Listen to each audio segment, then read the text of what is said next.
Dosa nggak ada yang gratis. Mabuk, beli minuman, bayar juga. Yang gila itu narkoba. Saudara tahu harga sabu-sabu 1 gram? Saya dapat data Desember yang lalu.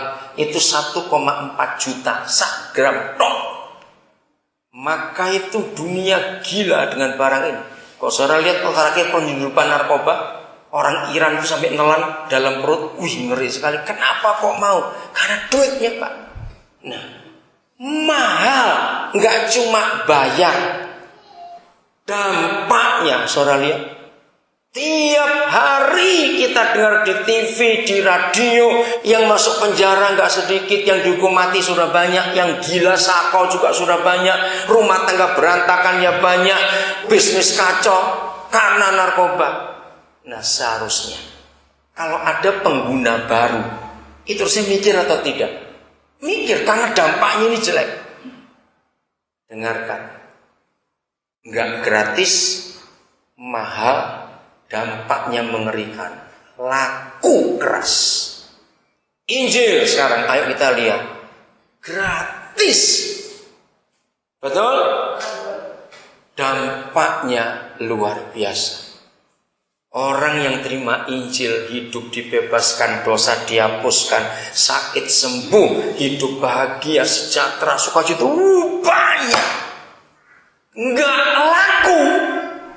Pernah nggak gereja mikir hal seperti ini?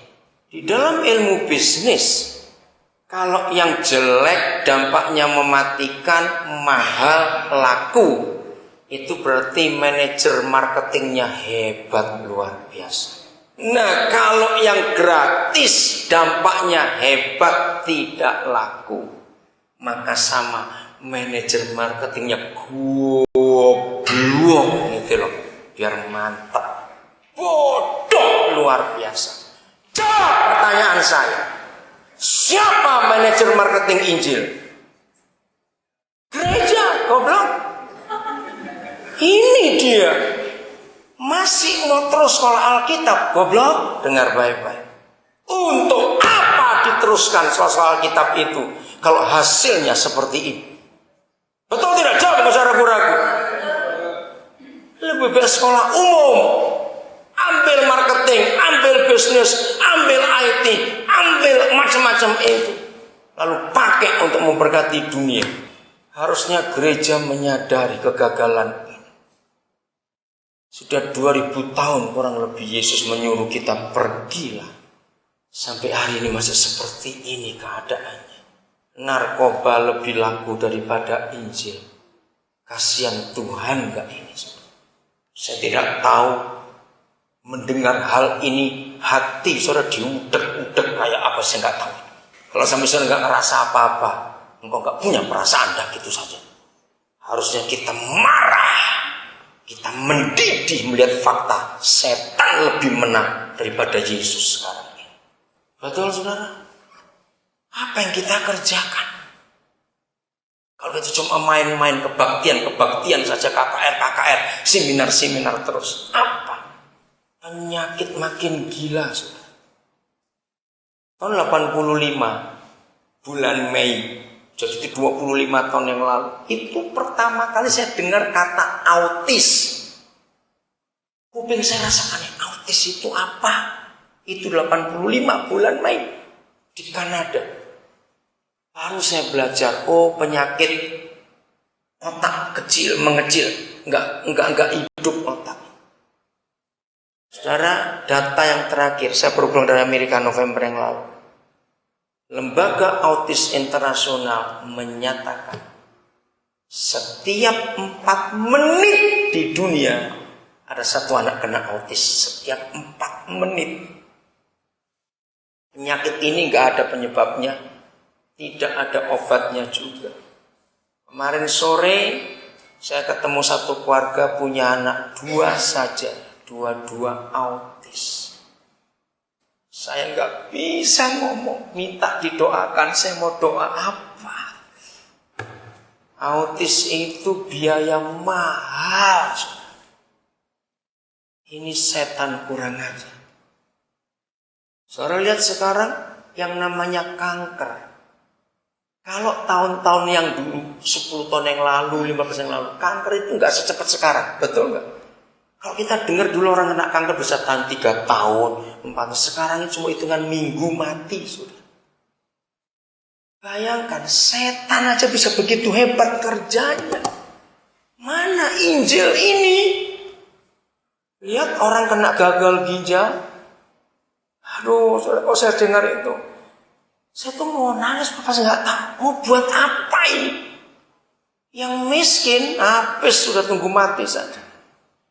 Belum lama orang dari daerah dan mau usaha dari Surabaya 2 rumah habis untuk mengobati gagal ginjal, mati juga. Saya nggak bisa bayangkan. Harusnya kalau Injil yang menang, setan kalah semua.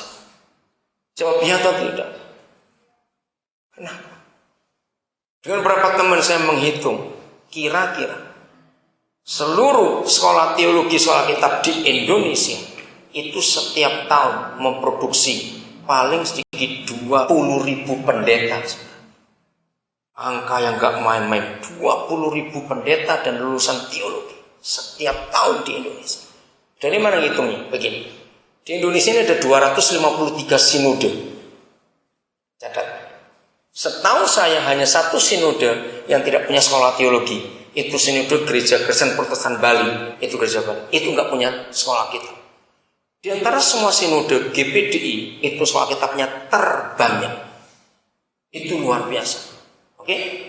Nah, sekarang kalau masing-masing sinode saja itu punya 2 sekolah Alkitab, saya kecilkan. Maka di Indonesia ada berapa sekolah teologi? Kalikan 252. Berapa? 500? 252 kali 2. Angel rek. Sing bisa ngitung duit itu loh. 504. Kalau 504 saya kecilkan 400 saja. Siapa yang tahu sekolah kitab apa di Malang ini? Salah satu aja. Berapa mahasiswa teologi tingkat terakhir di sekolah kitab? Ada yang tahu nggak? Tolong, saya cuma ingin tahu angkanya. Siapa yang tahu? Sekolah kitab apa? Paling banyak 100. Pak Anwar, data dari mana itu Pak Anwar? Ada ya? Paling banyak 100. Oke, saya kecilkan.